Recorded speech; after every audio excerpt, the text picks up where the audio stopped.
కొల్లేరు సమస్య పరిష్కారంపై పట్టుదలగా ఉన్న కూటమి ప్రభుత్వం దీనిపై దృష్టి పెట్టింది.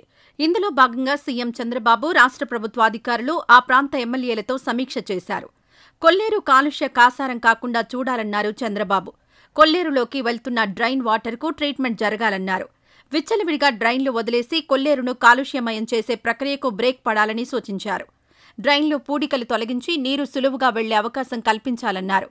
ఇక కొల్లేరు నుంచి నీటిని సముద్రంలోకి తీసుకువెళ్లే ఉప్పుటేరు ఆక్రమణలు తొలగించాలని సీఎం చంద్రబాబు ఆదేశించారు. కొల్లేరు పరిధిలో 20,000 ఎకరాల డి పట్టా భూములున్నాయని, కాంటూరు సమస్య నేపథ్యంలో ముందుగా వీరికి న్యాయం జరిగేలా చూడాలన్నారు. రాష్ట్ర ప్రభుత్వ ప్రతిపాదనలను సీఈసీని సుప్రీంకోర్టు ముందుంచి వారిని ఒప్పించాలని అధికారులను ఆదేశించారు.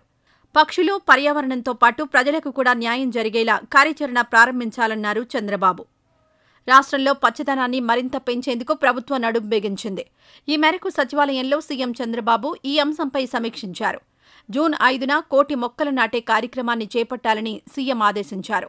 ఇందులో కలెక్టర్లు, మంత్రులు, ప్రజాప్రతినిధులు అందరూ భాగస్వాములవ్వాలని, విద్యాసంస్థలు, వైద్యాలయాలు, ప్రభుత్వ కార్యాలయాలు, బస్ స్టేషన్లు, రహదారులకు ఇరువైపులా ట్రీ గార్డులతో ప్లాంటేషన్ చేయాలని చంద్రబాబు అన్నారు. రాష్ట్రంలో గత ఏడాది 29% వరకు గ్రీన్ కవర్ ఉందని, ఈ ఏడాదికి 30.5% పెరిగిందని సీఎం తెలిపారు. ఉద్యానవనాల సాగు, అటవీ ప్రాంతంతో సహా రాష్ట్రంలో పచ్చదనం 2033 నాటికి 37%కి, 2047కి 50%కి చేరుకునేలా కార్యాచరణ ఉండాలన్నారు.